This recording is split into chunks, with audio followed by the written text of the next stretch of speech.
a hacer dos clases, neurooftalmología y oftalmopediatría. Como les había dicho en la anterior vez, la especialidad de oftalmología se divide en subespecialidades ahora, ¿no? Un oftalmólogo general puede hacer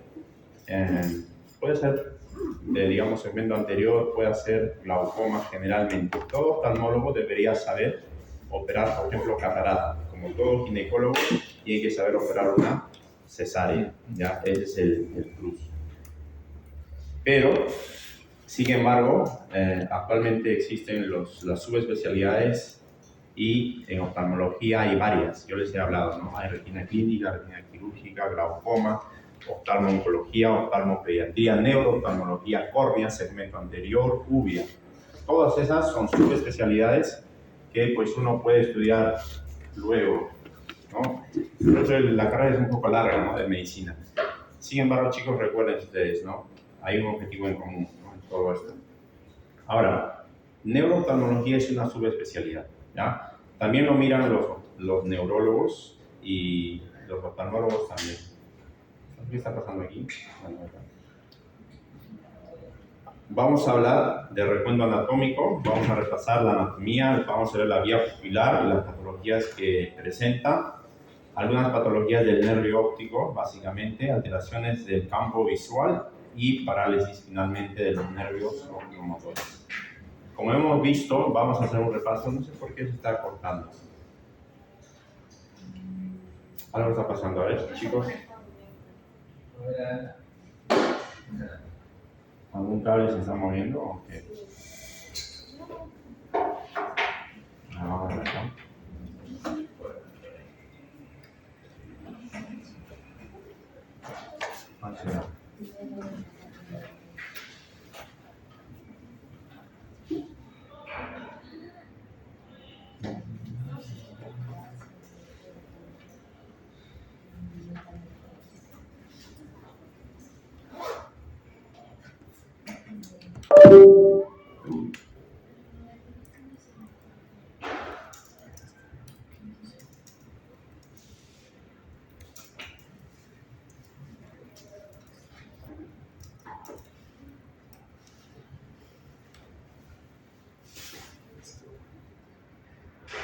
Sí.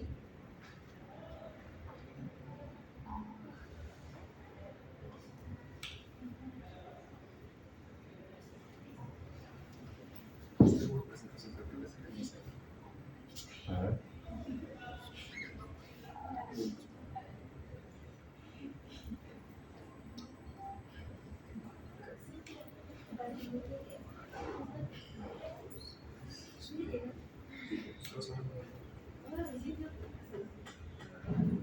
No, pero estaba así, ya más antes. Hay una señal. No es una social, tiene los cables, pero no está haciendo contacto. ¿Por qué es ese cable?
Ya me ¿Tiene otro HDMI? sí, porque sí.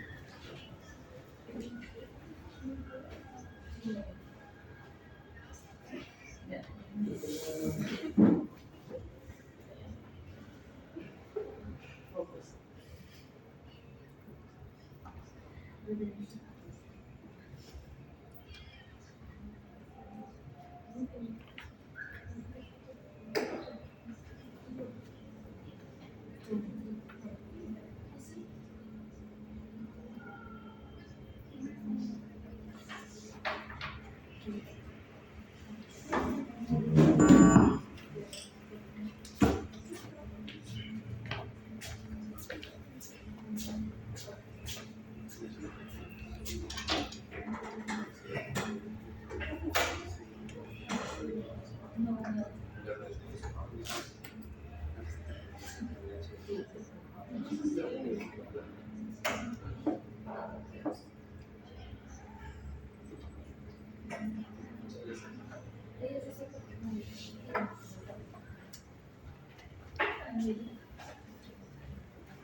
está viniendo.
Bueno chicos, a ver, el examen, comentarles ya, el examen va a llegar de las clases, más que todo, ¿ya? No sé cuándo van a dar, pero ya terminamos la primera unidad.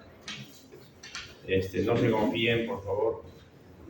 Son preguntas más que todo del accidentado, si pueden revisar, pues por ahí va a ser más o menos, ¿no?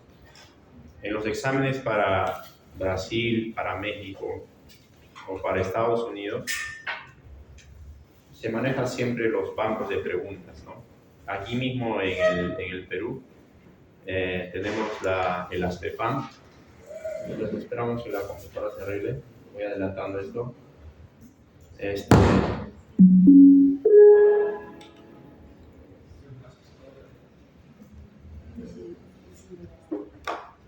Estamos reiniciando. Muy bien, bueno. En los últimos 20 años, si ustedes sacan, en 10 años nada más, ¿no? Del ENAM son 200 preguntas por año, ¿no? Son 400, hay 400 preguntas. Si lo suman eso del accidentado médico son 200 más, son 600 preguntas. Por 10 años, ¿cuánto sería? 6.000 preguntas. ¿Ya? En 20 años, 12.000 preguntas. ¿Ya? Y eso, si lo suman de salud más, son 100 por año, ¿no? De salud. Porque van a postular ¿cómo se llama? Al internado en salud, las preguntas son 100. O sea, son 100 por 10, 1.000, ¿no? 2.000 más, ¿no? 14.000 preguntas, imagínense ustedes, ¿no? Para revisar no alcanza el tiempo, por eso, y eso es en Perú, igualitos en Estados Unidos, igualitos en España, en Brasil, ¿ya? Entonces las preguntas, si uno se pone a revisar de los diferentes países, incluso se repiten, ¿ya? Se repiten más o menos. Claro que ciertos países tienen algún enfoque un poco más, ¿no? Por ejemplo, en Estados Unidos preguntan más de patología, imágenes colocan, ¿no? Pero en la clínica es igual, algunas preguntas de anatomía es igual, no hay mucha diferencia. Bueno, no prende siempre. Esperaremos al teléfono. Bueno, les voy adelantando entonces. Entonces hay que revisar esas preguntas, ¿ya? Ahora, son dos opciones. Ustedes pueden banquear y grabarse la respuesta o estudiar la pregunta y revisar el tema, ¿no es cierto? Eso sería lo recomendable, ¿ya? A las academias que preparan para los STEPS, por ejemplo, son el UWorld, no sé si han escuchado ambos, por ejemplo, que hay para estudiantes también, para estudio, también hay para preparación de exámenes. Consiste en eso, de realizar preguntas y estudiar los apartados, los temas que se preguntan. Las preguntas en realidad, pues, salen de ahí, o sea, tienen que estar bien planteadas. Por ejemplo, el Chalazion, pues, ¿no? Que dicen, si te colocan patología, ¿de qué glándula es? No sé, glándulas de Meibomian, ¿no? Te lo pueden preguntar en diferentes formas. El usuario igual, ¿no? El interno y el externo hay. Entonces eso se pregunta, las causas, ¿no? Y uno cuando hace la pregunta tiene que revisar eso, ¿no? O sea, las otras preguntas también, a qué se refiere. Y así, ¿no? El tiempo, en conclusión, no les va a alcanzar luego. Por eso es que ustedes, desde ahora, desde yo les estoy trayendo preguntas, no sé cómo están haciendo los otros cursos, pero desde ahora sería bueno que revisen las preguntas. Porque imagínense, ¿cuánto les sigue? 24.000. 12.000 preguntas, ¿no? Solo de recientada. No les va a alcanzar tiempo. No les va a alcanzar el tiempo luego de terminar la carrera en revisar. Por eso es desde ahora ustedes tienen que revisar. Y de alguna forma, pues, cuando ya les toque el momento, ya va a ser más sencillo, más fácil, ¿no es cierto? Poder estudiar. Igual en oftalmología, pues, no son muchas preguntas, pero igual, pues, hacen la diferencia al final, ¿no? Bueno, tenemos problemas con la proyección. ¿Cómo hacemos? Le cuento que Mar estaba saliendo del punto. O vamos avanzando así nomás. ¿Les ha pasado así ya? Vamos avanzando así nomás, ¿no? Mientras tanto. Hay algo como el HDMI. A ver.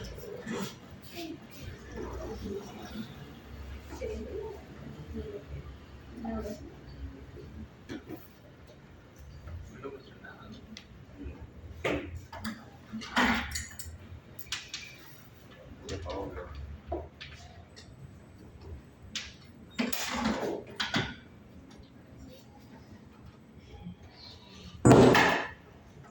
Entonces, chicos, lo que decía también es que las preguntas se repiten, ¿ya? Pero, obviamente, pues, no todo va a ser del banco, ¿no? O sea, el banco así ayuda porque, digamos, son preguntas que ya se han propuesto, ya se han revisado, pues, y de alguna forma se repiten. Sin embargo, pues, siempre va a haber preguntas nuevas, ¿no? Por eso es que no solo se recomienda memorizarse las preguntas del banco, ¿no? Las respuestas. ¿No se logró prender? No, ¿Se apagó de golpe? la proyección. Digo, el proyector no prendió. Está prendiendo ahí. Sí, pero no mencionó nada. Pero hace rato tampoco prendió. Sí, no, digo, solo que estaba ya con... Se estaba apagando. De imágenes. Sí. Ah, ya. Y A de ver, ahí... dale un momentito. Y así. O los apagaron. Bueno, vamos a ver. No, ahí está. No, ahí se está prendiendo normalmente. Este está apagado. Ahí se está prendiendo. Ahí con la tapa prendiendo. Allá del aplicativo lo han apagado y lo han vuelto a prender para reiniciar. Algo pasó.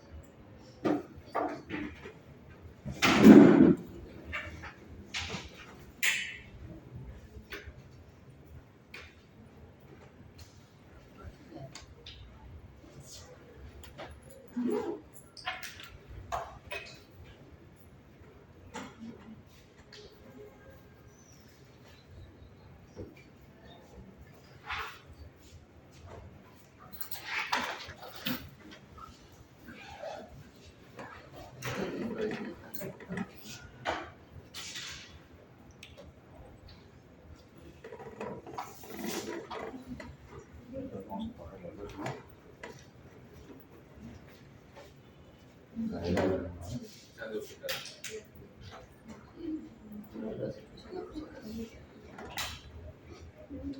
Como el no prende nada.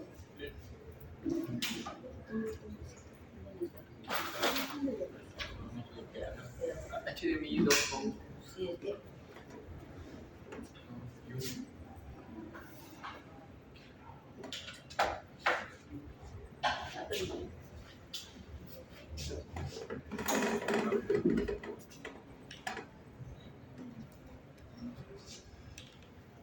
Ahí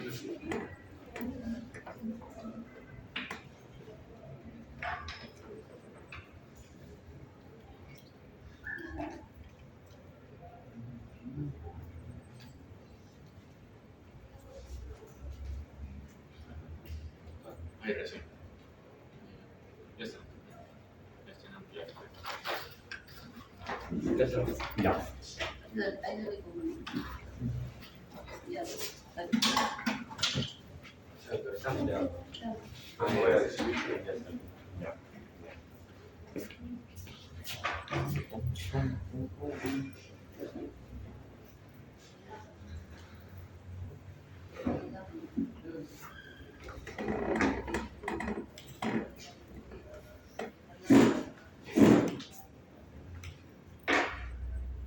Víctor, ¿va a usar algún audio? Hola, hola. No, no, digo de la computadora. Quisiera probar por si acaso, a ver, debería ser esto. Ya sí. Hola, hola. No, el audio de la computadora.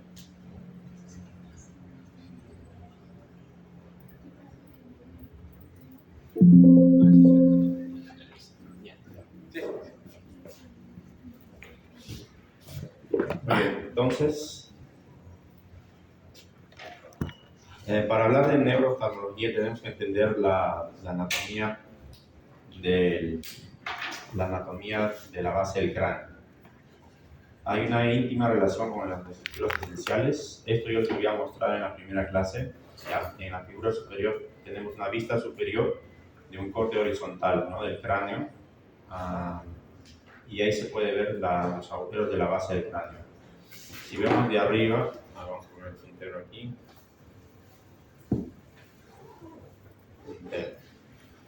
Aquí tenemos, ¿no es cierto?, la placa cribiforme, por donde pasan las ramas del nervio olfatorio, ¿no? Los senos cavernosos, aquí están los senos cavernosos, ¿no?, localizados a ambos lados de la silla túnica, ¿no? El canal óptico, ¿no es cierto?, el canal óptico por donde pasa principalmente el nervio óptico y la arteria oftálmica, ¿no? Y les había dicho, aquí tenemos la fisura orbitaria superior, por donde pasa, o hendidurio esfenoidal también se llama, pasa el nervio 3, 4 y quinto 1, ¿ya? Nervios nasal, lacrimal y frontal del quinto 1, hendidurio esfenoidal. ¿Listo? ¿Qué más pasa por aquí? Es básicamente la raíz simpática del ganglio oftálmico también, ¿ya? Seguido tenemos el foramen rotundum, o agujero redondo mayor, antiguamente llamado. Por aquí pasa el quinto 2, ¿no es cierto? Y el foramen oval, o el agujero oval, el quinto 3, ¿no? ¿Cómo era la mnemotecnia? ¿Alguien se recuerda? Y el agujero espinoso, finalmente, antes se llamaba agujero redondo menor, ¿no? Por aquí pasa la arteria y venas meningias medias, ramas de la carótida externa.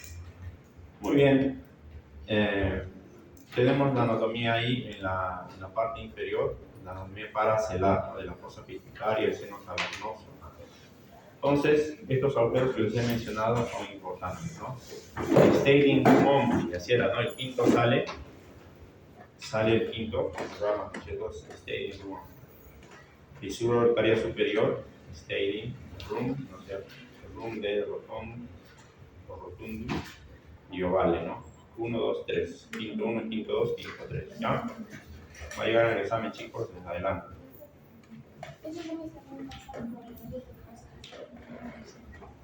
Ya, sí, la fisura orbitaria. Ahorita vamos a ver, ¿no?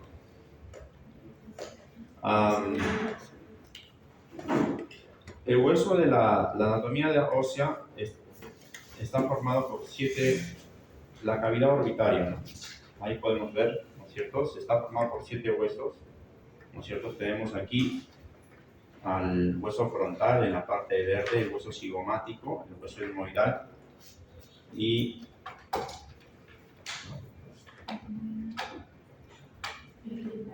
el hueso lacrimal unguis, ¿no es cierto? Aquí tenemos al hueso esfenoidal y el hueso etmoidal, ¿no? Y el hueso maxilar superior, ¿cierto? 7 huesos que forman el palatino también, por detrás, los 7 huesos de la órbita, ¿no? Este es el ápice de la órbita entonces, y una vista intracraneal del canal óptico aquí, ¿no? Como se ve aquí el canal óptico. Entonces por aquí es importante porque pasa el nervio 2, ¿no? El nervio 2. Aquí este es justo lo que estaba hablando, el anillo de Sim, ¿no? Por donde se van a originar los músculos rectos extraoculares, los 4 músculos rectos. Recuerden ustedes que el músculo oblicuo inferior es el que no se origina del tendón de Sim, es el único músculo extraocular que no se origina del vértice de la órbita, sino del suelo de la órbita, ¿no? Esto hemos visto. Y además que hemos dicho que es el más corto, ¿no? Eso también se suele preguntar.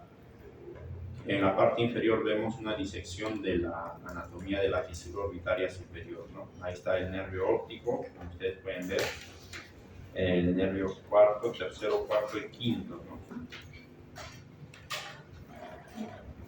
De la fisura orbitaria superior, ¿ya? Entonces, aquí lo mismo, en diferentes, el piso de la órbita, hemos visto desde arriba, la parte lateral, aquí es como se ve el hueso cigomático, ¿no? El hueso palatino por detrás, ¿cierto? Y aquí en una vista del techo, este es el piso, ¿cierto? El piso y la parte medial, ¿no? El hueso lacrimal, frontal, maxilar superior, etmoides, ¿no es cierto? Y el hueso esfenoides también, y el hueso palatino, que este es el esfenoides. La parte media del hueso etmoidal se llama la lámina papilácea. Vamos a revisar en anatomía. Esto también se suele preguntar, el volumen es 30 cc, ¿no es cierto? El globo ocular, en la órbita va a alojar al globo ocular. Recuerden ustedes que el globo ocular, ¿cuánto pesa? También pregunta, 6 gramos. ¿Cuánto es el diámetro antero-posterior? 24 milímetros, pregunta examen también. Al nacimiento, ¿cuánto es? 16.8 o 17 milímetros. Ya, yo les voy a apuntar también eso, chicos. Les estoy diciendo, los he repetido también. ¿Ya? Vamos. Les voy a preguntar los exámenes recién dados aquí en el Perú. Arterias, tenemos vasculares, las arterias ciliares anteriores y posteriores, ¿no? Esto hemos revisado también, ¿no? La arteria etmoidal, ¿no es cierto? Las arterias ciliares, pero la arteria oftálmica, ¿no es cierto? Las ramas a estas estructuras. Y aquí podemos ver la carótida interna, la arteria oftálmica, ¿no? Aquí están las arterias ciliares, ¿no es cierto? Cortas y largas, ¿no? Cortas, no hay nomás, y largas que vienen hasta la parte anterior, ¿no? Las cortas son aproximadamente 20, entran al globo ocular en un anillo alrededor del nervio óptico, ¿ya? La obstrucción de los vasos ciliares posteriores, como en la arteritis de células gigantes, puede dar una patología que se llama la neuritis óptica isquémica anterior. Eso vamos a revisar hoy día también. Las anteriores también se originan de la arteria oftálmica y habitualmente estos van a vascularizar los músculos extraoculares también, ¿no? Como el recto, el medio y el inferior. Entonces, es importante los vasos ciliares anteriores y posteriores, ¿no?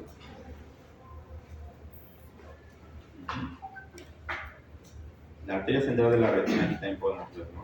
Es el que penetra por el nervio óptico. Muy bien, aquí tenemos lo mismo, los vasos, ¿no? Ahí está la arteria oftálmica y ahí están los vasos cortos, los ciliares.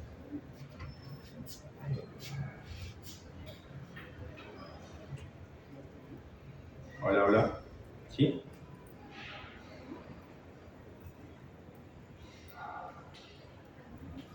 Hola, hola. Ahí está, ¿no? Mejor, ¿no?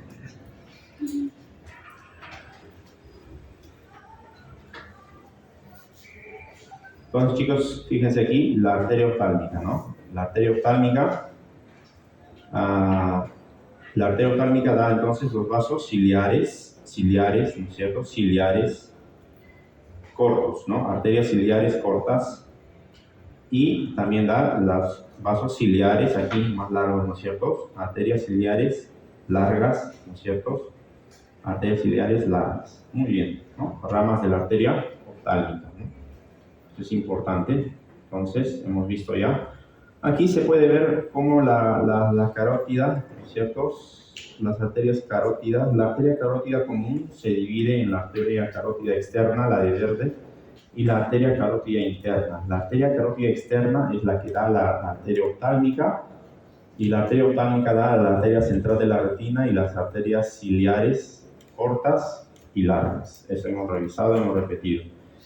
La arteria carótida común también da la arteria carótida interna. De lo que nos interesa de las ramas de la carótida interna son la 14 y la 15. Miren que está haciendo ahí una anastomosis. La arteria 14 es la angular y la arteria 15 es la palpebral, ¿no? Van a hacer una anastomosis y van a irrigar parte de las estructuras de la óptica, ¿ya? La vascularización al nervio óptico también van a proveer estas arterias ciliares, y también la arteria central de la retina, ¿no? La arteria central de la retina, que es rama de la arteria oftálmica. Tenemos una vista, ahí una vista lateral, la A, una vista sagital en la B, como ahí la arteria central de la retina penetra en el nervio óptico y entra, ¿no? Y entra en el nervio óptico. Y va a irrigar las capas de la retina externas. Y bueno, ahí como tenemos arteria, también tenemos una vena central de la retina. Es importante en las patologías de la retina propiamente dichas, ¿no? Y tenemos aquí en la cabeza del nervio óptico también, como están ahí las arterias ciliares, también van a irrigar a parte del nervio óptico. Esta es una vista para ver la irrigación, y también vamos a ver aquí que hay parte del tálamo, hay una estructura por donde van a hacer decusación de la vía visual, el cuerpo geniculado lateral, ¿no? Y eso aquí está lo de verde, ahí está en relación con las arterias, los vasos sanguíneos, los nervios, ¿no? Vamos a ver en la vía visual, los nervios ópticos llegan al quiasma. Aquí se decusan algunas fibras, ¿no es cierto? Las nasales se decusan, las temporales siguen en la misma dirección en la que están, es decir, derecho, derecho, izquierdo, izquierdo, y van al cuerpo geniculado lateral, ¿no es cierto? A través del tracto óptico.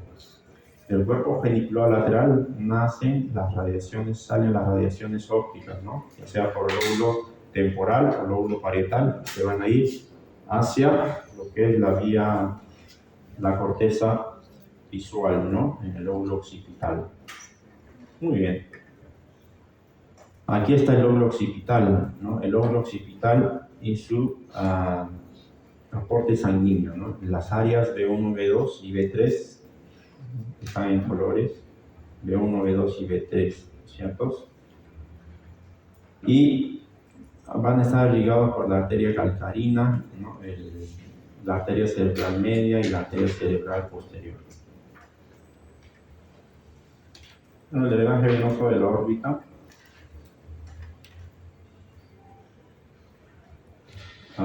Ahí tenemos lo que les había dicho de las arterias angulares y palpebrales. También nacen las venas angular y palpebral, ¿no? Y ahí está lo mismo. En la parte de abajo también la órbita y el globo ocular, el drenaje venoso, ¿no? Ahí está, tiene que ver ahí. También los plexos venosos, pterigoideos, el seno cavernoso, ahí como se ve. La vena palpebral angular, ¿no? La vena lacrimal, la vena oftálmica superior, a través del seno cavernoso, también a través del plexo pterigoideo van a hacer su drenaje venoso. Las venas vorticosas, que hemos hablado antes, drenan en el sistema venoso de la coroides, ¿no?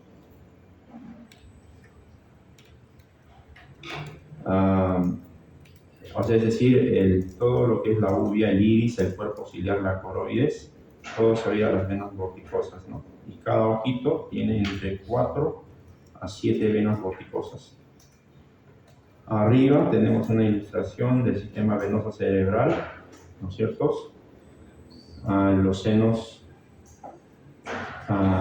seno petroso, seno cavernoso, por eso ustedes que ya lo han visto ya, que todo vaya a drenar a la vena yugular interna, ¿no es cierto? Y abajo, la anatomía del sistema de drenaje venoso cavernoso, ¿no? Muy bien, esta es la vía visual, ¿no? Que hemos repetido. Tenemos nosotros entonces parte de los ojos, el quiasma óptico, ¿no? Aquí en los ojos la retina, el quiasma, el asa de Meyer, ¿no? El lóbulo parietal temporal y la corteza, ¿no? Entonces, nosotros hacemos así, ¿no? Tenemos las, ¿cómo podemos decir esto? La retina temporal, ¿no es cierto? En cada ojito derecho e izquierdo, ¿ya? Y la retina nasal, ¿ya? La retina temporal es la que no se decusa. Es una forma de recordar es esto, juntando las manitos, ¿no es cierto? No se van a decusar nunca, ¿no es cierto? Ahí, ¿ya? Lo temporal no se decusa, las retinas temporales, ¿ya? Recuerden ustedes, la visión siempre es lo contrario, ¿ya? Lo que estamos mirando, la retina temporal mide el campo visual nasal.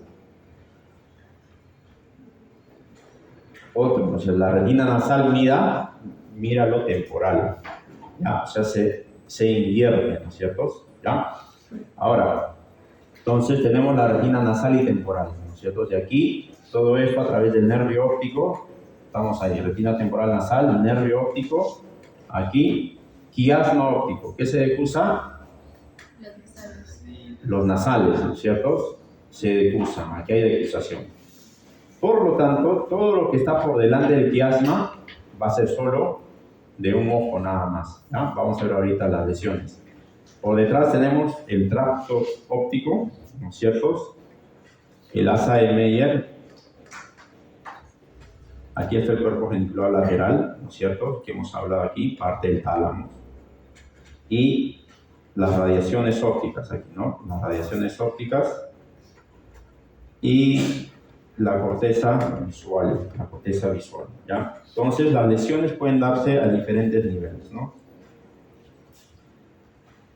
Hablando de la pupila, nosotros al examinar las pupilas podemos saber diferentes enfermedades, ¿no es cierto?, en la parte neurológica, neuroquirúrgica, oftalmológica. Las pupilas nos dicen mucho. Entonces, para entender los reflejos pupilares, tenemos que saber las vías, ¿ya? Y esto pues es importante, ¿ya? Entonces tenemos 4 neuronas, tenemos 2 vías, la vía parasimpática o constrictora, ¿no? La que contrae, parasimpático contrae, hace pequeño, parasimpático, P de pequeño, parasimpático, ¿estamos? ¿Ya? Entonces la vía parasimpática está formada por estas neuronas. La primera neurona, como ustedes ven aquí, a ver, vamos aquí. La primera neurona lo va a hacer la retina, ¿ya? La retina es la vía aferente. La segunda neurona está en el mesencéfalo, en los núcleos cortecales. En el mesencéfalo, aquí está el mesencéfalo, ahí está la segunda neurona. Primera neurona, ¿no es cierto? Y aquí al mesencéfalo, y ahí está la segunda neurona. Se va a comunicar con la segunda neurona. La tercera neurona está en los núcleos de Edinger-Westphal.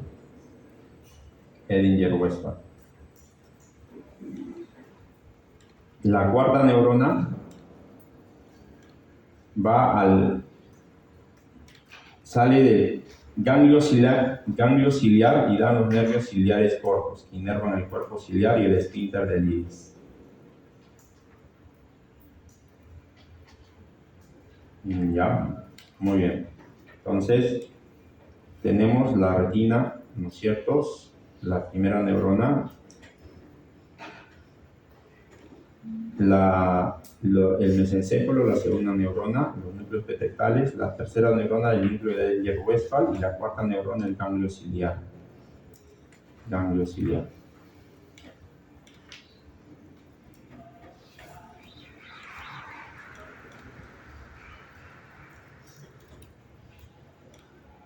A ver, vamos aquí. Entonces, el ganglio ciliar, como ustedes pueden ver aquí, el ganglio ciliar es un ganglio parasimpático ubicado en la parte posterior de la órbita, aquí, ¿no es cierto?, por dentro del músculo recto lateral, ¿ya? Mide 1 a 2 milímetros de diámetro, este ganglio ciliar, y en procedimientos oftalmológicos nosotros cuando queremos hacer la anestesia retrovulvar tenemos que llegar aquí, ¿no?, el ganglio ciliar. Muy bien. La vía parasimpática entonces,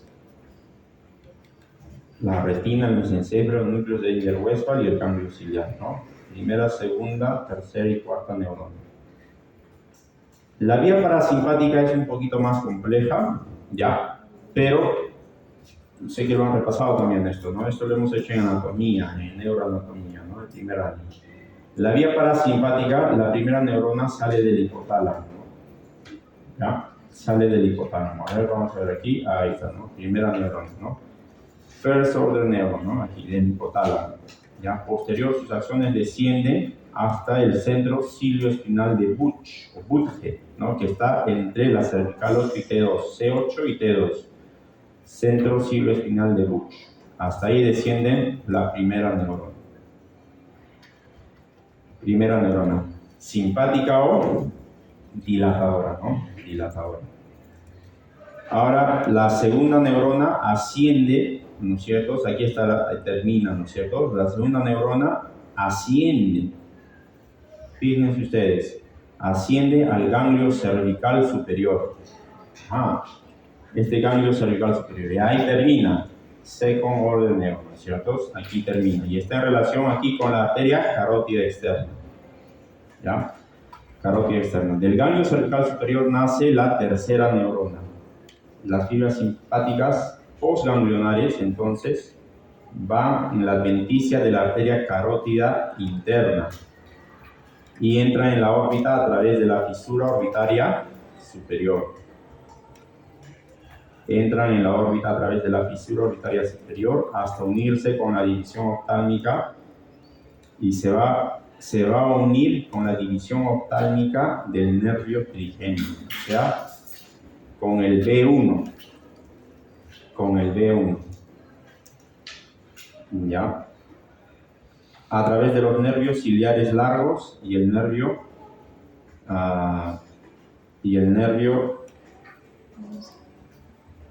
nasociliar. Llegan a la córnea, al iris, la conjuntiva, piel periocular y es un nervio más que todo sensitivo, ¿no? Entonces, va a inervar el músculo dilatador del iris, por eso produce midriasis, el músculo de Müller también, que está implicado en la elevación del párpado superior, ¿no? Entonces, recuerden ustedes una mnemotecnia, miosis pequeño parasimpático, ¿no? Midriasis, la chica o el chico simpático, ¿no? Dilatar, dilata, el ojito se dilata, dilatador. Muy bien. Muy bien, vamos. Entonces, esa es la vía simpática o dilatadora. ¿Ya? Este tiene 3 neuronas. Está un poquito para memorizarse, ¿no? Bueno, ya. Entonces, aquí, resumido. Primera neurona, hipotálamo. Segunda neurona, centro cilioespinal de Buch, C8T2. Y tercera neurona, el ganglio cervical superior. ¿Ya? Entonces, por ejemplo, aquí nosotros tenemos aquí diversas patologías como el síndrome de Horner, ¿no? Es importante entender esto, ¿ya? El síndrome de Horner, ¿no es cierto?, puede causar una lesión en la vía simpática, ¿ya? Diferentes niveles. Causas de síndrome de Horner, por ejemplo, tenemos a nivel central, la neurona de primer orden, lesión del tronco del encéfalo, con ictus, pero también tumores, siringomielia, síndrome pulvar lateral, entre otros. Preganglionar, lo llamamos aquí, ¿no? Antes de la segunda neurona, este es preganglionar del ganglio cervical superior, postganglionar, ¿no? Entonces, ahí preganglionar tenemos, o neurona de segundo orden, el tumor de Pancoas. El tumor de Pancoas, que es en cáncer de pulmón, ¿cierto?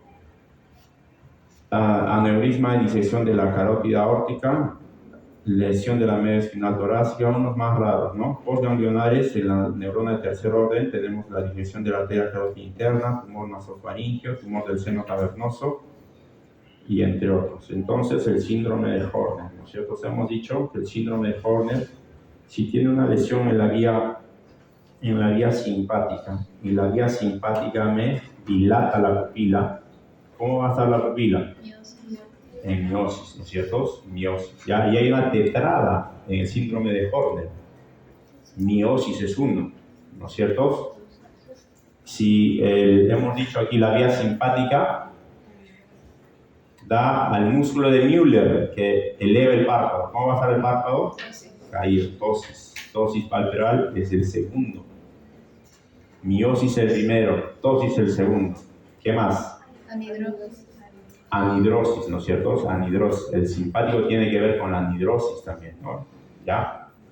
¿Qué falta? Enoftalmos. ¿Ya? Esa es la tetrada del síndrome de Horner. Entonces, chicos, vamos a ver aquí las diferentes patologías, ¿ya? Este es un esquema que, bueno, está hecho a mano también sobre las lesiones, ¿ya? Pero antes de esto, para evaluar la pupila necesitamos una linterna, ¿no? Y vamos a evaluar 3 reflejos, básicamente, ¿ya? Coloco la pupila al ojito, reflejo fotomotor. La pupila tiene que, vamos a decir 2 términos, dilata o contrae, ¿ya? Reflejo fotomotor normal, pupila contrae. Coloco luz, pupila contrae. El otro ojito, ¿qué pasa? Si lo veo, también se contrae. ¿Cómo se llama ese reflejo? Consensual. ¿Ya lo han hecho? No sé. ¿Ya? ¿Qué me falta? Si yo acerco un objeto así, el dedo, ¿no es cierto? Ahí, el ojito va a acomodar y va a hacer... va a converger, ¿no es cierto? No solo dilata o contrae, ¿ya? Contrae. Eso se llama también reflejo de acomodación, convergencia. Son 3 entonces, fotomotor, consensual y acomodación, convergencia. Entendiendo eso, yo tengo estas lesiones, ¿ya? Tengo primero aquí defecto pupilar aferente, ¿ya? Defecto pupilar aferente, DPAD, le dicen. Entonces, el defecto pupilar aferente, vamos a ver qué es. Tengo la lesión del parasimpático, lesión del parasimpático del tercer par, lesión del simpático, ¿no? Y vamos a ver aquí una pupila que se llama de Arthur-Robertson. ¿Ya lo han hecho ustedes en medicina también, ¿cierto? ¿O no? ¿Recuerdan? A ver, vamos. Defecto pupilar aferente se habla en neurooftalmología, ¿ya? Esto es una técnica. Lesión de la vía aferente. Hemos visto ya, ¿no es cierto?, la vía pupilar. Lesión de la vía aferente. A ver, vamos aquí. En luz normal, dice aquí, tenemos 4 cosas aquí, ¿ya? Luz normal, luz de día, dice allá, ambiente, luz normal. Aquí en la oscuridad, ¿ya? O dim light, dice, ¿no?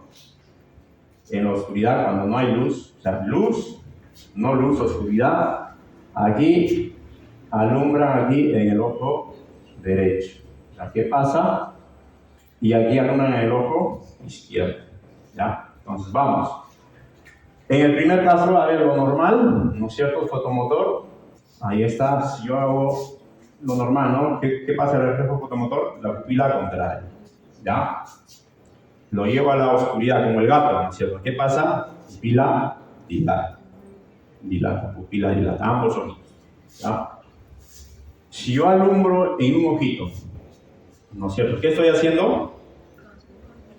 ¿El otro qué pasa? Reflejo fotomotor, pupila contrae. ¿Y el otro también? Contrae, consensual, ¿cierto? Ambos contraen. Hay un reflejo consensual. Estamos, contraen. Yo contraigo el derecho, ambos contraen. Contraigo el izquierdo, alumbro el izquierdo. Pupila contrae el izquierdo y el derecho también, consensual. ¿Ya estamos? Vamos aquí. Defecto pupilar aferente. Lesión del defecto pupilar aferente. Defecto de la vía aferente. Por ejemplo, puede ser un paciente con glaucoma. El nervio óptico ya se ha quemado, ya no funciona. Por ejemplo, ¿ya? ¿Qué pasa? En luz normal, bueno, está normal aquí. En luz, en oscuridad, ahí. Si yo defecto pupilar aferente en el derecho, dice, ¿ya? En el derecho. Aquí, por ejemplo, aquí, ¿no? El ojito derecho, siempre posición anatómica. Este es derecho y este es izquierdo, ¿ya? Si yo alumbro en el ojo derecho, ¿no es cierto? Debería contraer ese ojito, ¿no? Pero fíjense ustedes, no contrae porque la luz no está llegando al cerebro. Es decir, como que la vía aferente no hay. No está funcionando. Ya, no contrae, ¿no es cierto? Y es más, este es en el ojito izquierdo. Bueno, el ojito izquierdo está normal, pues, ¿no? El ojo izquierdo, si yo coloco aquí la luz, normal, ¿no es cierto? Si el consensual bien, ¿no? Entonces, el defecto pupilar aferente es aquel reflejo donde si yo alumbro en ese ojito dañado, en ese lado, ¿no es cierto? No va a haber el reflejo fotomotor, ¿ya? Y a la segunda pasada de luz va a haber una dilatación paradójica. Yo en la segunda pasada de luz, debería, si yo paso de nuevo la luz, ¿no es cierto? Aquí, pero alumbro aquí, no contrae. Alumbro aquí, ¿no es cierto? Contrae, ¿no es cierto? Contrae. Y si yo vuelvo a alumbrar aquí, hay una dilatación paradójica. Dilatación paradójica en la segunda pasada de luz. ¿Ya? Vamos a ir viendo, a ver. Entonces, aquí tenemos también la lesión del parasimpático, del tercer par craneal, ¿no? El parasimpático contrae la pupila, ¿cierto? Si tenemos una lesión en el parasimpático del ojo derecho, ¿qué va a pasar? Si el parasimpático está dañado, el parasimpático contrae, ¿qué va a pasar? Dilata, midriasis, ¿no es cierto? Midriasis unilateral, ¿ya? Unilateral, lesión del parasimpático. En la oscuridad, pues ambos se dilatan, el otro también, el izquierdo se dilata y ambos están en midriasis. ¿Qué pasa aquí si alumbro? Esa pupila no contrae, se queda igual, ¿no es cierto? Si alumbro en el derecho, esa pupila está dilatada, igual, ¿no es cierto? Lesión del parasimpático, igual que con la luz, ¿no? En luz de día o con reflejo con una linterna, ¿ya? Y bueno, si hago en la izquierda no va a pasar nada, aquí está lesionada, es decir, está dilatada en todos los escenarios, lesión del parasimpático, del que contrae, ¿ya? Entonces, tenemos aquí lesión del tercer par craneal, ¿no es cierto? Del parasimpático. Tenemos aquí también el síndrome de Horner. El síndrome de Horner es una lesión del simpático, ¿ya? Simpático, unilateral. Por ejemplo, un tumor de Pancoas, puede ser que hemos visto, ¿no? Un tumor de Pancoas, ¿ya? El simpático dilata la pupila. El simpático dilata la pupila. Entonces, si tenemos aquí una lesión en el lado izquierdo, en el lado derecho, perdón, si dilata va a estar en miosis, ¿no es cierto? No dilata, ¿no es cierto? No dilata. Y ese ojito, si lo colocamos aquí el otro ojito va a estar normal. El otro ojito en la oscuridad pues debería dilatar, ¿no? Pero el simpático está dañado, no dilata, ¿no? No dilata el derecho, ¿no es cierto? No dilata, está el parasimpático está funcionando más. El otro dilata, pero este no, ¿ya?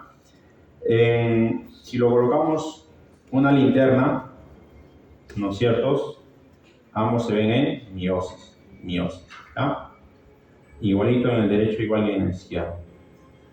Tenemos antiguamente, esto se veía en las personas, en las prostitutas, se hizo estudios y que tenían normalmente una ETS, ¿no? Que es la sífilis. Ya la sífilis actualmente ya no se ve, ya en estadios avanzados hasta sífilis primaria, secundaria, terciaria, ¿no? Y estas personas con neurosífilis ya tenían también alteraciones en la pupila, ¿ya?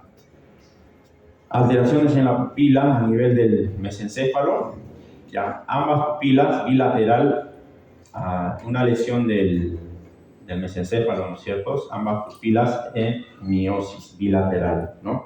Y el reflejo, todos los reflejos están disminuidos o abolidos, excepto el de acomodación, ¿ya? El de acomodación, convergencia. Pupila de Argyll-Robertson.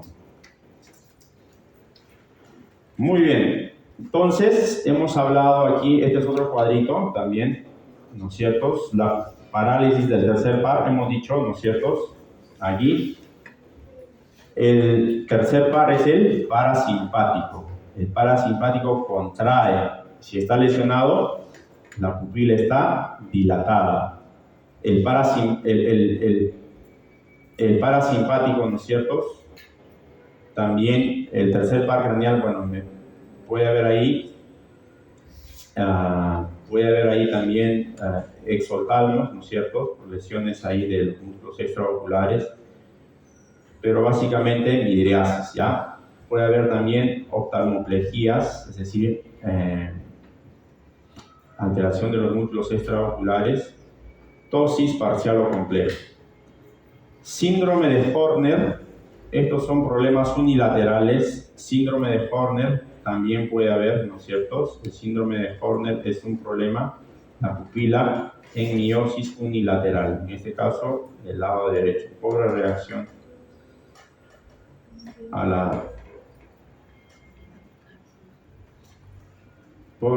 la luz, ¿no? Y tosis, anhidrosis en oftalmos. Esto es lo que no hemos mencionado, síndrome de ADI, es también unilateral. Horner, parálisis del tercer par, son unilaterales, un solo ojo.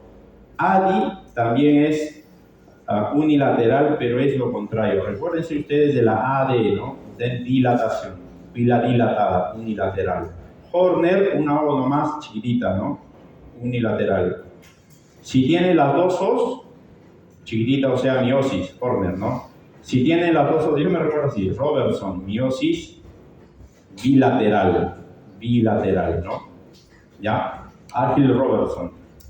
Otros signos que hemos dicho, el reflejo a la luz es negativo, disminuido, pero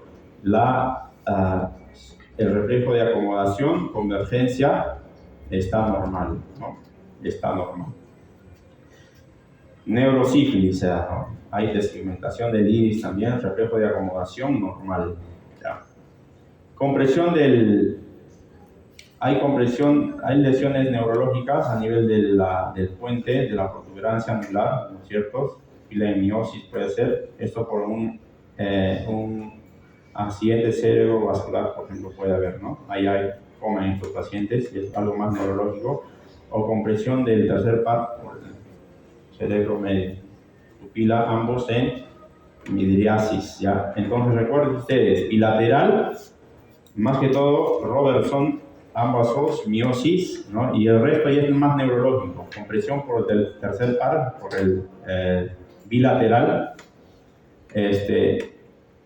midriasis bilateral, compresión del cerebro medio, ¿no es cierto? O un stroke del puente, miosis bilateral, ¿ya? Entonces, eso chicos, recuérdense entonces de par, defecto pupilar aferente, lesión del parasimpático, síndrome de Horner, pupila de Argyll-Robertson, ¿no es cierto? Aquí estamos agregando ahí el síndrome de ADI, ¿no es cierto? Y en bilaterales tenemos el Argyll-Robertson, lo mismo, y los problemas neurológicos, ¿ya? Muy bien, vamos a entrar a lo que es patologías del nervio óptico, ¿ya? Y este es un cuadrito que me diferencia mucho, me ayuda a diferenciar las lesiones, ¿ya? Paciente con disminución de la visión puede ser varias cosas, ¿ya? Y lo que está en rojito es lo que nos toca hoy día, pero vamos a hacer un panorama más o menos, ¿ya? Viene un paciente con baja visión, entonces no veo bien. Entonces puedo clasificarlo en estas lesiones, en estos grupos, ¿ya? Lo más frecuente es que sea problemas refractivos, es decir, que el paciente tenga miopía, hipermetropía, astigmatismo y no es usando lentes. Si no usa lentes, pues no está enfocando en la retina las imágenes, ¿no es cierto? Baja visión, le doy un lente y ya está corregido, ¿no? Lesiones medio refractivos puede ser alteraciones o problemas de lentes o problemas a nivel de la córnea o cristalino irregular o alteraciones del vidrio, ¿ya? Segundo, tenemos las retinopatías. El paciente puede tener un problema en la retina, tipo distrofia de conos, degeneración macular asociada a la edad, edema macular cistoideo, cororetinopatía serosa central. Esto frecuente en las personas jóvenes que se estresan de un momento a otro, se les baja la visión, que tienen una serosa central, ¿no es cierto? Edema macular cistoideo, pacientes operados de catarata. Degeneración macular es un desgaste de la mácula, se da en pacientes de edad. Distrofia de conos son problemas hereditarios. MER es membrana epirretinal. A veces les dicen los pacientes por encima de la mácula una capa fibrosa, es una membrana epirretinal, ¿no? Problemas vasculares como función de la arteria central de la retina o función de la vena central de la retina. Síndromes paraneoplásicos, retinitis pigmentaria. Son causas más infrecuentes, pero puede darse. La ambliopía, que hoy día vamos a revisar, ese paciente que lo quita está todo bien, pero no ve bien, ¿no es cierto? No llega al 20/20. Tenemos aquí lesiones por detrás del quiasma o a nivel del quiasma, como frecuentemente lo mencionan aquí, problemas a nivel del hipotálamo, ¿cierto? ¿Ya? Pero lo que nos interesa hoy día son problemas a nivel del nervio óptico. Todo lo puede englobar como una enfermedad que se llama neuropatía óptica, ¿ya? La neuropatía óptica puede ser anterior y posterior, ¿ya? Anterior, vamos a ver aquí, nosotros llevamos un fondo de ojo y lo puedo ver a la papila, ¿no es cierto? Puedo tener edema de papila, con edema de papila o sin edema de papila. Con edema de papila puedo tener el papiledema, ¿ya? Frecuentemente en los pacientes con hipertensión intracraniana, ¿ya? Puedo tener hipertensión intracraniana idiopática, ¿no es cierto? Neuropatía óptica isquémica anterior. Todo esto son las isquémicas, pacientes diabéticos hipertensos.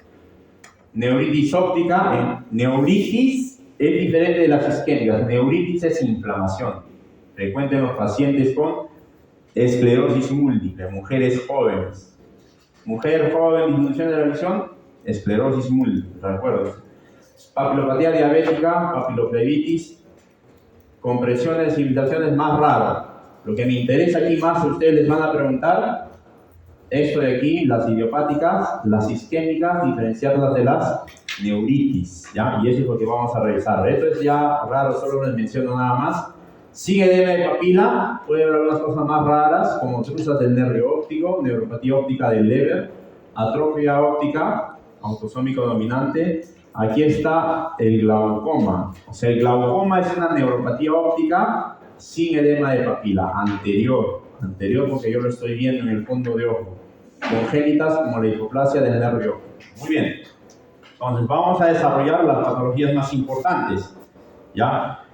De la neuropatía óptica isquémica anterior, eso sí les van a preguntar. Recuérdense ustedes que puede ser de dos tipos, y aquí lo vamos a clasificar. Puede ser la arterítica y la no arterítica. La arterítica se da más que todo en los pacientes que tienen arteritis de las células gigantes. ¿Ya? Eso no hay mucho en nuestro medio. Lo que sí hay bastante en nuestro medio es las no arteríticas. Estamos hablando de las isquémicas, ¿ya? Neuropatía óptica isquémica anterior o las NOIA. Las no arteríticas, el 35% de los pacientes con neuropatía óptica isquémica hacen papilitis. Pueden haber otras causas como posvíricas infecciosas, ¿no? Y de las neuritis ópticas, vamos a ver que es una enfermedad, esta neuritis óptica, inflamatoria, desmielinizante del nervio óptico, y esto puede dar neuritis óptica o neuropatía óptica anterior y también posterior, ¿ya? Posterior aquí, o sea, la neuritis óptica puede verse con edema de papila, pero también aquí está en la posterior. En la posterior también puede darse, ¿no? La neuritis óptica posterior. Y ese es el más frecuente, 75% la posterior. Recuerden ustedes la neuritis óptica, la anterior es menos frecuente, la posterior es más frecuente, ¿ya? 75%. Entonces vamos a revisar neuropatía óptica. Las neuropatías ópticas se asocian en forma típica a defectos campimétricos, defectos del campo visual. La mayoría va a presentar defecto pupilar aferente. La papila óptica se va a ver, puede verse normal, edematosa, con otras alteraciones tipo infiltrados tipo drusas, excavación o atrofia del nervio óptico. El defecto pupilar puede verse, ¿no es cierto?, en estos casos, puede faltar en algunos casos también, no necesariamente siempre va a haber, en casos leves o simétricos, puede faltar. Entonces tenemos aquí, les había mencionado en aparataje en semiología, tenemos un aparato que se llama el campímetro. El campímetro me va a dar un informe así. Este es un informe de campo visual, ¿ya? Esta imagen no, lo de aquí abajo. Son así varios numeritos aquí, una escala de números, una escala de grises aquí, y aquí en general, y aquí filtrado para glaucoma. Conclusión, este gráfico en escala de grises, todo debería verse, digamos, del mismo color, así blanquito, ¿no? Si aparece aquí, por ejemplo, todo esto de aquí tiene una cuadrantonopsia. Si está todo esto de aquí, negro, una hemianopsia, es más específico, ¿ya? Pero si podemos dividirlo, nosotros tenemos el nervio óptico, ¿no es cierto? Fibras que van desde del nervio hacia la mácula, son las fibras papilomaculares. Tenemos fibras arciformes y fibras nasales radiales. La lesión de estas fibras pues, me va a traducir un defecto en el campo visual y esto se va a evidenciar en el informe, ¿ya? Las fibras nerviosas de las células ganglionares. Recuerden ustedes en la retina, ¿no es cierto? Teníamos las células ganglionares. La luz llega al segmento externo de los fotorreceptores, donde se realiza la fototransducción. De ahí, ¿no es cierto?, pasan las células bipolares y luego las células ganglionares. De las células ganglionares se van hacia el nervio óptico, los axones, y entran al nervio óptico, ¿no es cierto? Hacen su recorrido. Las fibras nerviosas de las células ganglionares entonces entran en el nervio óptico en tres grupos principales, ¿no? En las fibras papilomaculares, arciformes y nasales. Esto sirve para su clasificación, ¿no es cierto? Ahora, vamos a ir viendo, a ver. Entonces tenemos alguna terminología, ¿ya?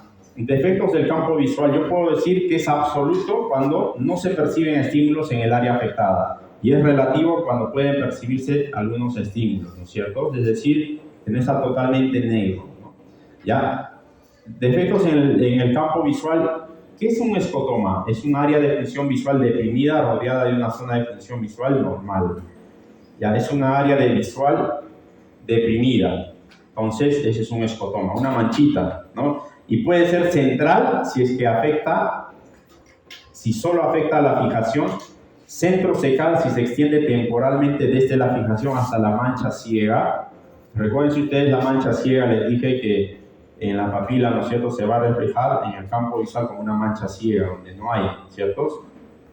Paracentral puede ser pericentral, arciforme, ¿no es cierto?, que puede ser una lesión de las fibras nerviosas arciformes, altitudinal, cuando afecta a dos cuadrantes en el campo visual superior o inferior, ese es altitudinal. O sea, es decir, si yo divido mi campo visual, ¿no es cierto?, aquí, a ver, vamos a ver aquí. Si yo tengo aquí todo esto negro, la parte superior es un defecto altitudinal superior. Si tengo todo negro lo de abajo, defecto altitudinal inferior, ¿ya? Ese es defectos altitudinales. Cuadrantonopsias ya saben, hemianopsias ya se sobreentiende, ¿no? Yo puedo decir aquí algunas cosas más. Por ejemplo, yo digo homónimo si es del mismo lado. Bitemporal, si se afectan los lados temporales opuestos. Si es completo, se afecta todo el campo. Incompleto, se conserva una parte. Y bueno, así. Por ejemplo aquí, ¿no? Patrones de los defectos campimétricos o escotomas. En la parte primera, en la figura A, tengo un escotoma seco central, ¿no? Seco central o paracentral. Siempre el centro, recuerden ustedes, es la mácula, lo normal. Y esta mancha ciega de aquí es de la papila, ¿ya? El centro de la mácula, el puntito negro, la manchita, ese es de la papila. Ahí está, ¿no es cierto?, nuestro punto ciego que todos tenemos. En la parte de aquí, por ejemplo, es un defecto en forma de arco, ¿no? Arciforme. La parte de aquí superior, este es un defecto altitudinal superior, ¿ya? Y aquí en C y en D tenemos defectos, bueno, también se pueden decir estos que son arciformes, perdón, C y D, E y F, perdón, estos son arciformes, y este de aquí es un defecto nasal, arciforme nasal. Y chicos, a veces también puede aumentarse la mancha ciega, ¿ya? Esto de aquí, por ejemplo, puede verse en papiledema, aumento de la mancha ciega, ¿ya? Neuropatías ópticas anteriores entonces vamos a entrar a las noyas, a las neuropatías ópticas anteriores con edema de papila.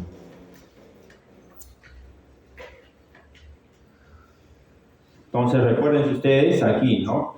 Estamos aquí, neuropatía óptica anterior es porque yo lo veo al nervio ahí. Lo puedo ver con edema o sin edema. Lo que no lo veo es posterior. A ver, anterior con edema vamos a ver. Los que hacen edema. A ver, vamos ahí. Neuropatía óptica. Ojo, no estoy hablando de isquémicas. Aquí no estoy hablando de neuritis óptica todavía. Estamos hablando con edema de papila. Los que hacen las anteriores, ¿ya? A ver, vamos aquí. Listo. Con edema de papila. Tenemos el papiledema. Ustedes ya han hablado de neurología, ¿no? El edema de la cabeza del nervio óptico secundario a hipertensión intracraneal, ¿no? Ese es papiledema. Edema de papila nada más. Edema de papila es el edema de la cabeza del nervio óptico sin hipertensión intracraneal. Es decir, si yo veo un nervio que es edematoso, ¿no? O sea, ¿cómo se ve un nervio edematoso? El nervio normal, van a ver ustedes que es un redondito, ¿ya? Cuando no se ven los bordes, están desflecados, se dice el término, ¿ya? No se ve el borde bien, se ve hinchado ese nervio, la papila. Ese es un edema de papila, ¿ya?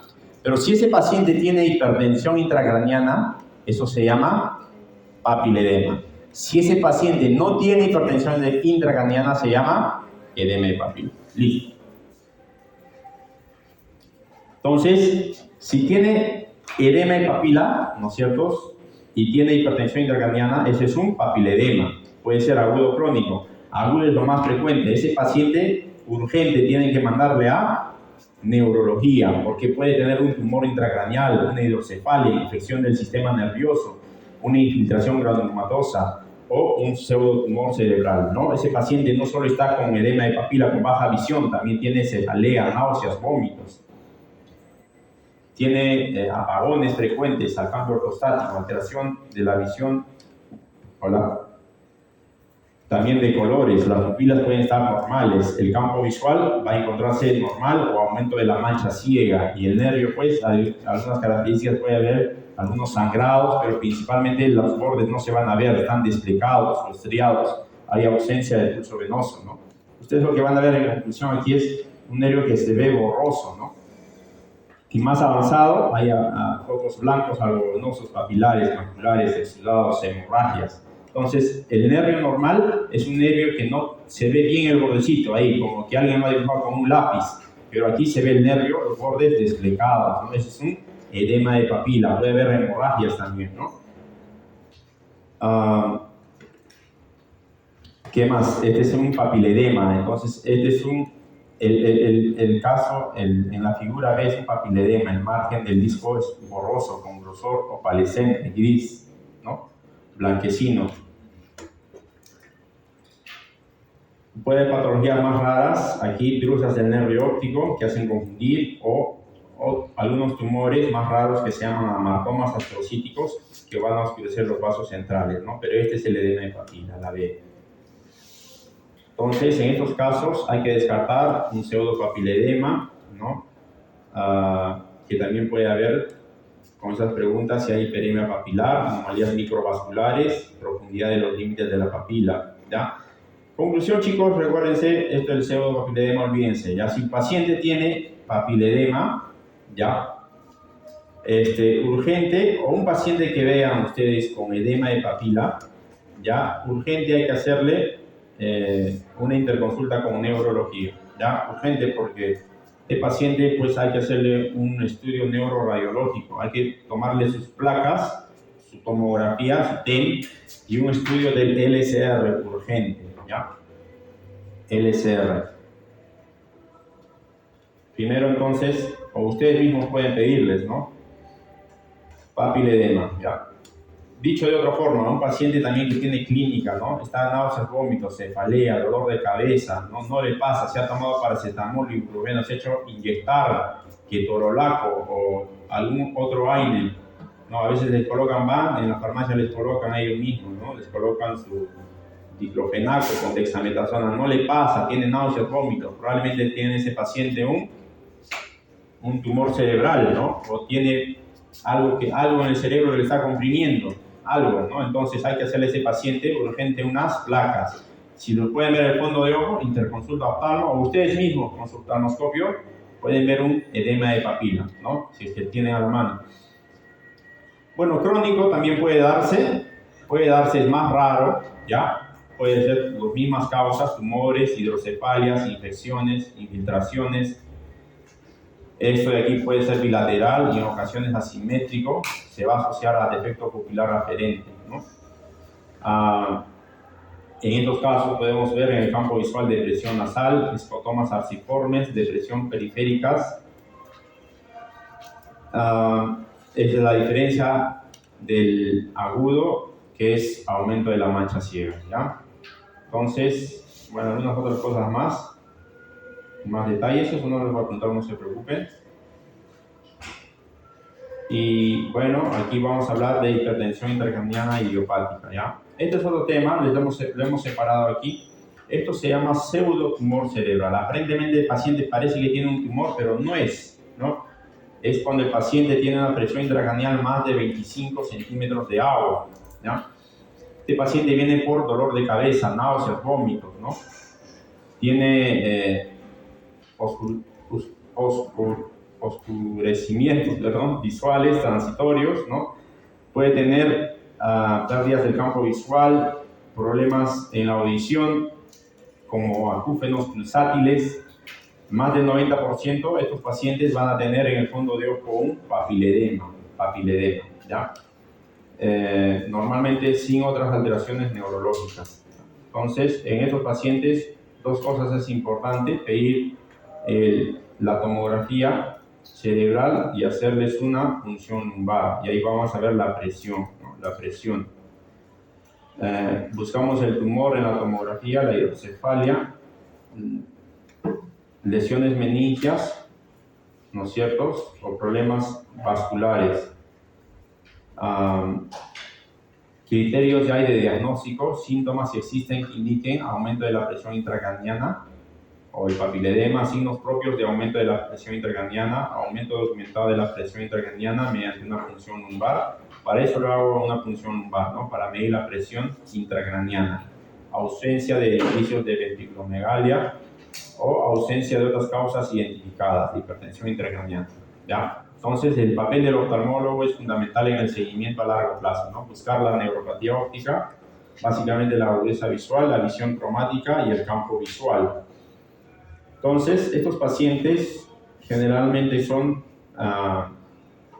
el mecanismo es desconocido, generalmente son personas femeninas, jóvenes, ¿no es cierto?, Probablemente aquí se dice que existe un problema en la absorción del LCR a nivel de las granulaciones de Pacchioni, ¿no? A nivel de los senos venosos durales. Lo hemos revisado también en neurología, ¿no? Entonces, este es del Netter, ¿no es cierto? Del Netter, ¿no? ¿Cómo lo refiere una persona, ¿no es cierto? Femenino, paciente femenino joven, ¿no? Ahí tiene está con su papiledema, dolor de cabeza, náuseas, vómitos, y hay que hacerle aquí, ¿no es cierto?, su punción lumbar, ¿no? Alguna asociación ahí, disfunción metabólica o endocrina, embarazo o uso de sustancias exógenas. Y el tratamiento es autolimitado, con AINE se puede dar, acetazolamida, furosemida, ¿no? Estos diuréticos. Podemos darle corticoides o hacer en casos severos una descompresión de la vaina del nervio óptico o derivaciones, ¿no? Derivaciones para bajar la presión, ¿ya? En casos de cefaleas intratables o pérdida de la visión progresiva. Las mujeres tercera edad, obesas, ¿no? Tratamiento, si no hay disfunción del nervio óptico, es autolimitado, ¿ya? Entonces, pseudotumor cerebral, el problema más que todo de la presión, ¿ya? De la presión, granulaciones de Pacchioni, recuérdense, ¿ya? Donde se absorbe el LCR, ¿ya? Vamos a ir aquí, un tema que les había hablado, son dos temas, quiero que se recuerden de esa clase, es de dos patologías, ¿ya? Papiledema, a ver si se recuerdan, no hecho en neurología, pero de las neuritis ópticas y de las neuritis ópticas isquémicas anteriores. O sea, ese grupo yo le digo las isquémicas y las neuritis óptica, itis, inflamación. Neuritis óptica es la afección inflamatoria o desmielinizante. Hay un problema con la mielinización del nervio óptico. La anterior es más común. La posterior es la retrovulvar, ¿no? Miren ustedes este gráfico, ¿no? El nervio se inflama, ¿no? El nervio se inflama y lo voy a ver ahí en el fondo de ojo. Este paciente va a tener pues una clínica, ¿no? Miren ustedes cómo el nervio, ahí está su trayecto. ¿Dónde puede ser su inflamación? ¿Anterior o puede ser posterior? La anterior es la más frecuente, ¿no? Entonces, las causas van a ser idiopática. No se sabe, lo que no sabemos, ¿qué decimos? Idiopática, ¿no? Cuando pregunta el paciente, doctor, ¿por qué tengo neuritis óptica? No sé, ¿qué le dicen? Es idiopático, le decimos, ¿no? Es una excusa para no saber lo que Dios todavía no nos ha revelado, ¿no? Ahí. Vamos nosotros pues, a lo que no sabemos, idiopático, le decimos, ¿ya? Infeccioso puede ser, pero sin embargo estos pacientes, 50% está relacionado con enfermedades desmielinizantes. Yo les había dicho, esclerosis múltiple, ¿ya? 50% de los pacientes con esclerosis múltiple hacen neuritis óptica en algún momento.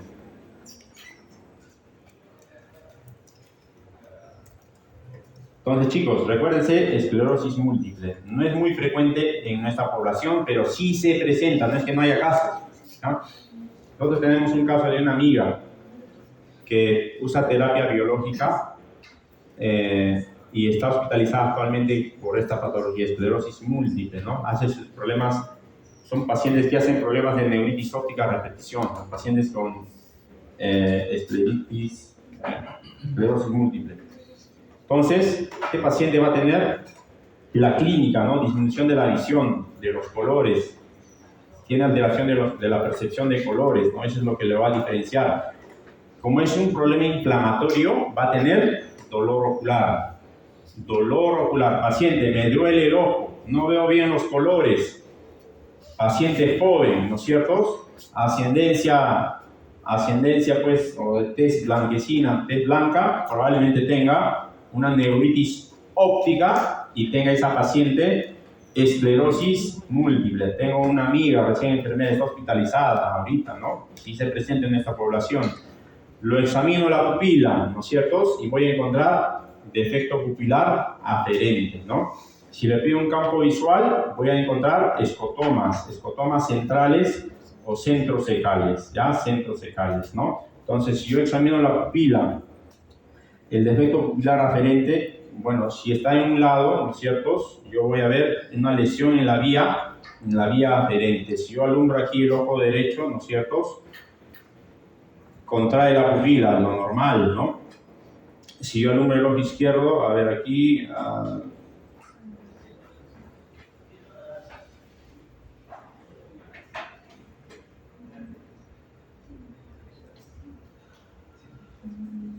en la C, ¿no? Si yo alumbro con la linterna el ojo derecho, ¿no es cierto? En este caso es el izquierdo, ¿no? Hay una dilatación paradójica a la segunda pasada, ¿no? A la segunda pasada de la linterna, una dilatación. Normalmente debía contraer, pero dilata, ¿no? Ese es un defecto pupilar frente. Creo que tengo un videito ahora que recuerdo, vamos a ver ya. Fondo de ojo. El fondo de ojo, entonces, es una neuritis óptica, ¿no? Es una neuritis óptica, un problema inflamatorio. Voy a ver el nervio igualito, inflamado, con bordes desplegados. Puede haber hemorragias, microhemorragias a nivel del nervio óptico, ¿no? Bordes irregulares, ¿no? Bordes que no se notan, ¿no? Entonces, estos pacientes hay que ingresarles al hospital. El tratamiento es hospitalario con pulsos de corticoides, ¿no? Corticoides a dosis altas, ¿no? Y hay que hacer una interconsulta de neurología para estudiar el LCR y ver, ¿no es cierto?, ahí esclerosis múltiple, potenciales evocados. Se lo puede pedir también resonancia magnética, ¿no?, a estos pacientes. Entonces, recuerden ustedes, pregunta de examen, ¿no? Paciente femenino de 30 años, viene por disminución de la visión y tiene, la clave es dolor ocular, ¿ya? A diferencia de las isquémicas, dolor ocular. Y en el examen ese paciente tiene defecto pupilar, ¿no es cierto? Lo más probable es que tenga una neuritis óptica, ¿ya? El otro grupo es las neuropatías ópticas isquémicas anteriores, ¿ya? Hay un problema ahí, el problema es la isquemia, ¿ya? A diferencia de la inflamación del grupo anterior. Y entonces, más es isquemia. Entonces, un grupo de desórdenes isquémicos del nervio óptico, ¿ya? Un infarto de la papila, no relacionado con procesos inflamatorios de desmielinización, infiltración o compresión tumoral. Hay congestión orbitaria difusa o congestión orbitaria difusa. La causa más común de lesión aguda del nervio óptico en mayores de 50 años. Las isquémicas, entonces, puede haber lesión del nervio óptico en diferentes lugares, ¿no? Intraocular, intraorbitaria, intracanalicular o intracraneal, ¿no? Estamos hablando nosotros de aquí de las anteriores, ¿no? De las anteriores. Bueno, los sistemas de irrigación hemos visto. Básicamente aquí es una oclusión, ¿no es cierto?, de los vasos, de estos vasos de aquí que podemos ver, los ciliares, cortos o largos, ¿ya? Y ahí se va a formar pues un trombo, ¿no es cierto? Entonces, de las isquémicas podemos clasificarlo como anterior o posterior, ¿ya? La anterior puede ser arterítica y no arterítica, ¿ya? Las isquémicas anteriores o posteriores, ¿ya? Arteríticas o no arteríticas. Recuerden ustedes, a ver, habíamos mencionado aquí, ¿dónde están? Aquí, ¿no es cierto? Las isquémicas, ¿dónde están? Aquí están, las noides, ¿ya?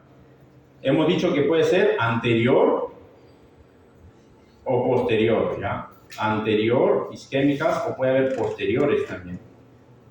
Recuerden ustedes que las isquémicas posteriores es lo más frecuente, ¿ya? 75%.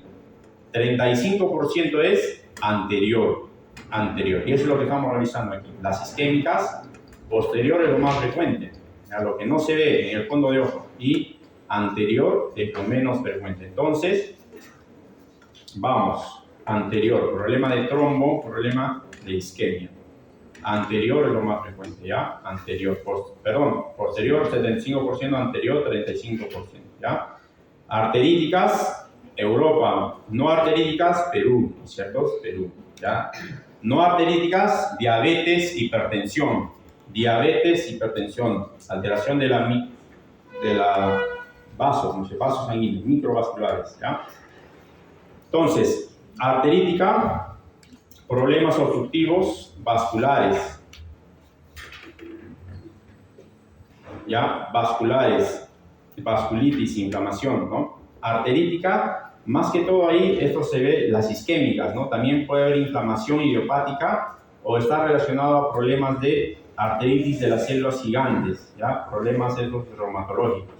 Las no arteríticas es más frecuente en nuestro medio, problemas diabetes, hipertensión, hay un ateroma, disminución del flujo sanguíneo, ¿no es cierto? Estados de hipovolemia. ¿Cómo viene el paciente en la arterítica? Pérdida aguda de la visión. Se le baja la visión, el campo visual, puede haber de par y en el fondo de ojo hay edema de papila, ¿ya? Casi parecido a la neuritis óptica. ¿Cuál es la diferencia? En aquí no hay dolor, ¿ya? Pérdida de la visión, ¿no es cierto? Campo visual alterado. Disminución de la visión, campo visual alterado, ¿ya? ¿Qué más?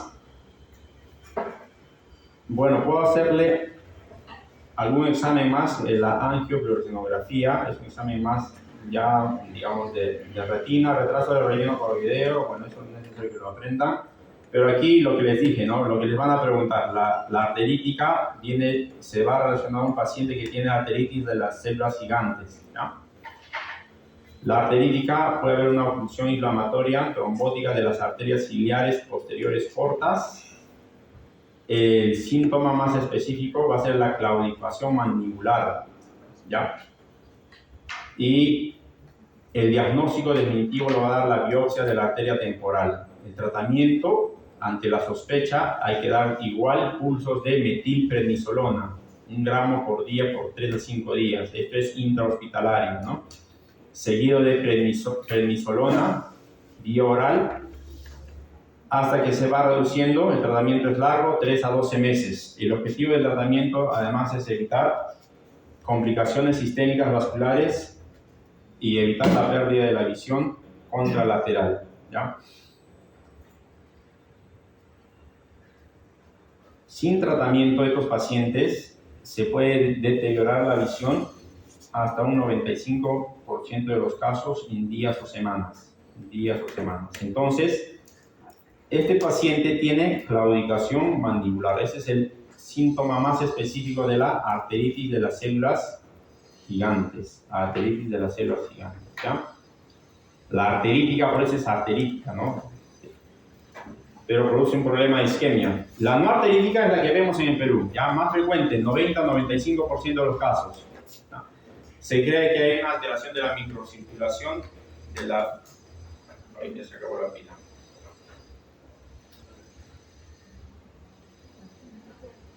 A ver, ¿me escuchan? ¿Sí? ¿Ahí atrás? Ya, entonces esto les decía, está relacionado principalmente en nuestro medio hipertensión, diabetes, ¿ya?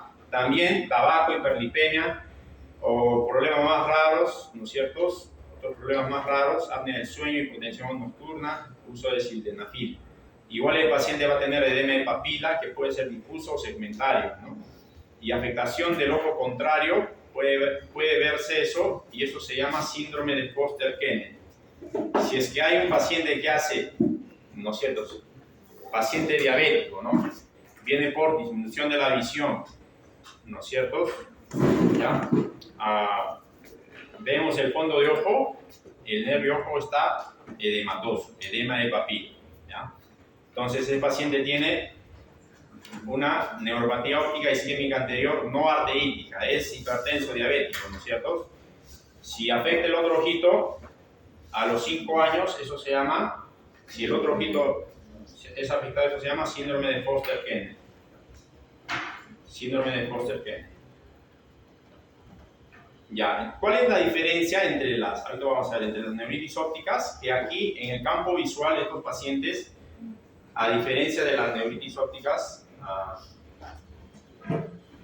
van a haber defectos ya no son altitudinales,